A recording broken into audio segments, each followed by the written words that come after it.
Opel Insignia. Under the hood of Insignia you can see many different engines, but today we will focus on the main mass units, those that are most common. Let's start with the fact that there are some sources that unite all Opel Insignia gasoline engines.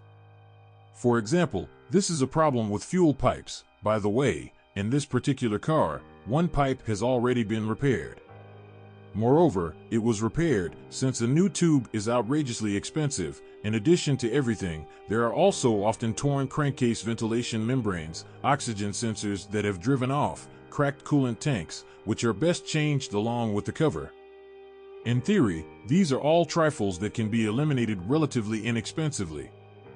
The most interesting thing is revealed when you want to understand each of the units separately and in more detail. For a very short time, a tiny atmospheric 1.6 with 115 horsepower was shoved under the hood of this 1.5-ton carcass. A 16 XER. He is known from the Astra and many other Opel models. Accordingly, the weaknesses here are still the same. Gaskets are leaking, primarily the valve cover. Sometimes by 100,000 kilometers the phase regulator at the inlet may crack and ask for a replacement. Everything. Otherwise, the motor is trouble-free and is ready to try to pull this behemoth for a long time, 300 to 350,000 kilometers, well, plus or minus, depending on many conditions. Naturally, the engine for such a car is frankly retired, although, as you can see, the appearance is not at all old-fashioned, so the 16 XER did not last long in the aggregate line. About the atmospheric 1.8A18 XER, you can say the same thing: oil leaks, oil cooler leak, phase shifter crackle. The motors are structurally the same, only the 1.8 rides a little more fun. And even more interesting, we have turbo engines. For example, the A16 let belt unit with a volume of 1.6 with a KKKK03 turbine. It is such a motor that is under the hood of this particular car. In addition to the listed common sores, here you can even run into the capital of the engine even at very meager runs. The problem is extremely common. More than half of the cars on sale with this engine have already been overhauled, or they just need to be repaired. In short, the piston partitions between the rings burst here. Just like that, they take it and burst, lifting up the walls of the cylinders. And the main reason for what is happening, of course, is an engineering miscalculation. The distance between the piston grooves is too small, and the pressure on the rings is extremely high, even though the compression ratio here is only 8.8. Once you unsuccessfully refueled or did not change the candles on time, get a capital. This motor simply cannot stand detonation. First, subtle vibrations appear on the body. They can be felt in the cabin, then they intensify, then misfiring errors appear and prepare pistons for replacement. Once and for all, you can get rid of the problem only by installing expensive but reliable forged pistons. By the way, this instance did not have such problems with the engine and is not yet planned, and the mileage here, no less, is already 90,000 km. It's just that the owner is very scrupulous about his iron horse. We change the oil on time, fill up the 98th or 100th gasoline at proven gas stations, use the accelerator very humanely. Perhaps this could be called the key to the health of the A16 let, but, as many other owners say, even the love of the car does not necessarily help to avoid fate. However, as well as the new GM firmware for the engine control unit. In the case of the 2-liter A20 NHT turbo engines, the situation is even more interesting. In addition to the same problems with the pistons, just a whole range of headaches is added to the turbo system. I would even say that it is the boost that most often worries. A 2-liter snail uses a snail from Borg Warner whose resource is about 100 TKM. Some have a little more, some have much less. In general, she does not stand out at all with endurance. It is a common thing when a car with a mileage of 40 to 50,000 km has a decent amount of oil in the intake. In addition, the A20 NHT also has a naughty vacuum control valve. It is also guaranteed that you will have problems with underblowing or overblowing. This can happen due to anything, for example, due to the same valve or due to a burst intercooler pipe. Yes, this happens too. And, of course, various kinds of leaks, for example, compressor cooling pipes sometimes flow. In general, it will not be boring with a 2.0 gasoline engine for sure. For its truly impressive characteristics, it will make you pay with sweat and blood as it is serviced. Let's talk a little about diesels. There were 3 varieties here. All of them are belt type 2 liters, they differ only in the degree of forcing. This is our A20DT, A20DTH, and A20DTR. All 3 heavy fuel counterparts are united by a chronic tendency to rotate plain bearings, that is, liners. Opelavods who know about the problem every 40 to 50,000 km pull off the pan and change the liners in advance before the first knocks and a bunch of chips in the oil appear. It is better not to indulge in chip tuning here, as this will only increase the load on the bearings. Although, I understand your temptation, after the chip, the diesel engine becomes just a cannon. The wedge here can also be caught from oil starvation due to a dried sealing ring between the pump and the oil receiver. Therefore, during the preventive replacement of the liners, so to speak, the above gum is also changed at the same time. As for the 2.8 A28 net turbo engines and the OPC A28NER, there is very little information on them, since there are, in principle, few such machines. It is only known that the chain rarely lives up to 70 TKM, and here the injection pump is rather weak in terms of reliability, which sometimes does not reach hundreds. After restyling in 2013, when new optics, bumpers, comfort options, and much more were put on the Opel Insignia, the atmospheric 1.8 was still worthy to carry the Insignia, but the 1.6 Turbo 4 was significantly redesigned again by GM engineers. A 16XHT received an increased compression ratio. Interesting, right? After everything that happened with a 16 let. But let's go further. The block here remained cast iron, but in the timing drive now there is a chain instead of a belt. The turbine was tried on from Garrett, the extra vibrations were removed with balancer shafts, and they were equipped with direct injection. And at the same time, 1.6 rolled down the horses to 170 forces. But, in total, no matter how strange it may sound, the motor has become more high torque. How can this be? Yes, everything is simple. Horsepower sells a car, but they still carry Newton meters, that is, torque. The new 1.6 just got an even shelf of the moment, securing and undermining almost from the very bottom. But what is important to us now when choosing a used Opel Insignia? It is important whether work on the bugs has been carried out. So, the problems remain. All the same, pistons burst on small runs, they still put forged ones, and there is still no unambiguous recipe for protection against breakage. It's sad, but we have to move on. Let's go, gearboxes. And let's start, perhaps, with the Japanese 6-speed automatic AF40. Most of our Insignias ride with just such a gearbox. It was installed until 2013, that is, before restyling, and after restyling up to 17 years it was available for diesel engines. And what about her reliability? The box was sensitive to everything. In short, gentle, despite the fact that it is Eisen. The AF40 is afraid of overheating, and even more absurdly, it is prone to overheating. With its chronic kicks, it forces you to install additional cooling radiators, or constantly wash and rinse the main radiator. In addition, constant leaks of oil cooler tubes are added here. And at the same time, it is also sensitive to the oil level, and it is better to eliminate each leakage of pipes immediately with setting the level on the computer. By the way, dear Opelavods, the same box was installed on many Volvo models, and Volvovods know perfectly well what this machine has to do so that it delivers a minimum of inconvenience. Believe me, with proper use, the AF40 can serve you for a long time and without problems. After restyling, the Japanese Eisen under the hood of versions with 1.6 was replaced with a product of its own development called 6T45.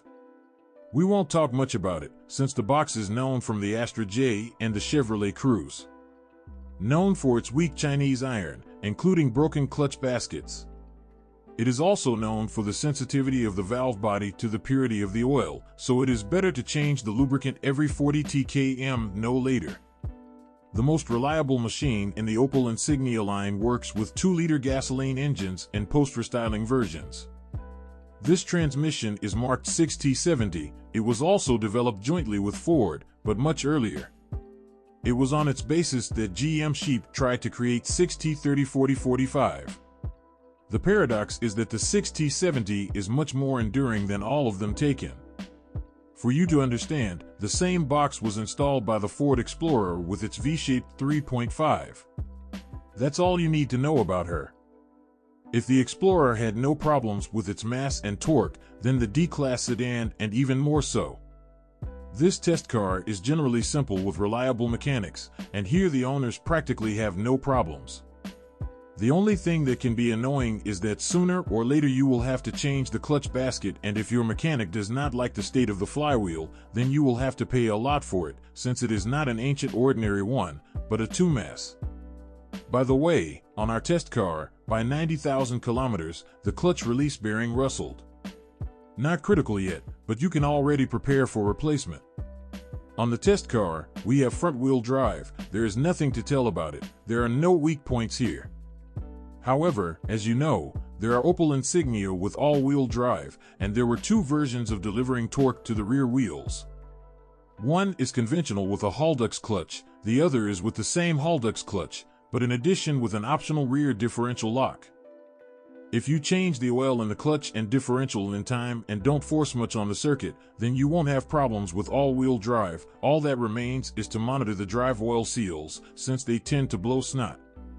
If malfunctions with the clutch still come, then contact the VAG service. They know what to do with Haldex. The suspension design here is relatively simple, a full-fledged McPherson on one lever in front, a multi-link in the back. In general, the chassis is reliable and the first 100 TkM may not require investments at all, with the exception of some little things like stabilizer bushings. Shock absorbers, silent blocks of levers, ball, during normal handling, calmly overcome the mark and 150 TkM. That is, there are no pronounced weak points here, and the suspension usually does not throw out any special problems before a reasonable time. Further caveat, if you do not have FlexRide. FlexRide is a system that allows you to change the stiffness of the suspension. Owners of cars with such a suspension strain more, since one shock absorber costs 25 TR a piece. Original sack shocks. That is, if you want to update the suspension a little, unfasten the 100 only for the Saxons. I am madly glad that they live the prescribed 100 TkM, and if something happens earlier, it is mainly due to rotten wiring between the actuators on the racks and the control unit. The steering rack did not bother everyone, but there are still a number of systematic problems. For example, various kinds of seals sometimes leak. There were times when the rail began to play ahead of time, but the main thing for us is that this unit is being repaired, and relatively inexpensively. Therefore, when choosing a used Opel Insignia, you should definitely not refuse the car because of a knock when the steering wheel is shaking. In other matters, some problems with electronics can also be treated indulgently. Like many other Germans, Opel Insignia also allows itself to present something not very pleasant to the owner. For example, a breakdown in the heating of the front seats, parking sensors, or the failure of the trunk lid opening button is considered a general problem for them. By the way, in this car, the button for the 5th door and the seat heating have already been changed. It must be assumed that the problematic nature of the Insignia in terms of electrics will directly depend on how fat your equipment is. Of course, the less equipment, the more reliable the car, but everyone wants comfort options, so you need to be prepared for the fact that one or another system will have some kind of failure. In general, the Opel Insignia has distinguished itself with its various control units. For example, the ECU units of the tire pressure monitoring system, dead zone monitoring, and adaptive lighting control can fail here. You should not worry too much about this, since you can get rid of most of the troubles listed here by flashing the blocks to the latest versions of the software. General Motors, as the car was released, changed programs for different blocks several times, including for engine control units, by the way, trying to cure the sores with pistons we listed. Therefore, after buying a used Opel Insignia, immediately after replacing the consumables, we go to a specialized service to update the software of everything and everything. What I have always liked cars of the Opel brand is comfortable and quite decent interiors. The materials here are of normal quality, as with Toyotas there will be no problems here. Before the time, nothing is wiped, does not shuffle, and by its first 100 Insignia looks at 100, in the good sense of the word. This car has a mileage of 90,000 kilometers. This is how its interior looks like now. There are no special remarks about the body either. The paintwork just doesn't fall off like that. Hello Ford and Volkswagen with Skoda, although the metal is also galvanized. Scuffs on the varnish and chips, of course, form over time, but the metal is in no hurry to rust, largely due to just the same galvanization. Although in our test car one chip on the rear wing still began to swell and bloom, probably the most unpleasant thing that can be expected from the body is water in the trunk. It usually flows there through the seals of the lanterns. As I said, it is impossible to give an unambiguous answer to this question, but after we have dealt with the weaknesses and breakdowns of the Opel Insignia units, it is quite logical to assume that perhaps not the most optimal, but probably the most problem-free option would be a dead 1.8 engine on mechanics. Definitely take it, and do not bother much. Of course, it's also better to check it on the body, but unlike the 2-liter guns, there are not so many broken options with this unit on the market. If you still need a more dynamic car, then it's better to look at diesels, but in this case, change the liners and the oil pump sealing ring immediately after buying a car. I have no weighty reason to refuse 180 strong 1.6. The main thing is to make sure that there are no vibrations, and it will not be superfluous to make sure that the compression is normal.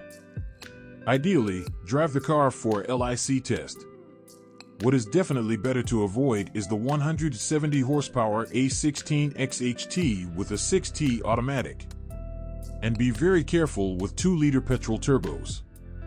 Definitely do not take an Opel Insignia with a restored engine, especially after a recent capital investment, since it was most likely assembled in haste before the sale.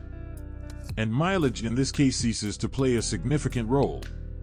After a bad repair, you can count on another capital in the near future, and a normally repaired unit with forged pistons can easily cover 300,000 km either way. It's best not to risk it.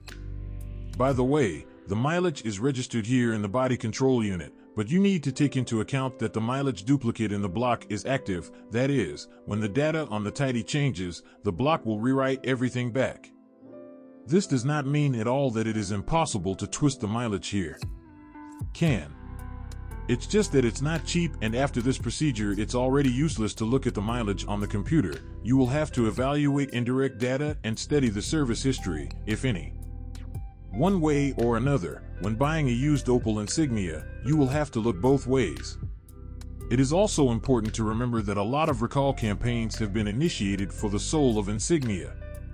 Many engines with broken pistons were changed or repaired under warranty. Then GM decided that it would not pull such a financial burden and offered to share the repair costs with the owner. How unromantic of them, right?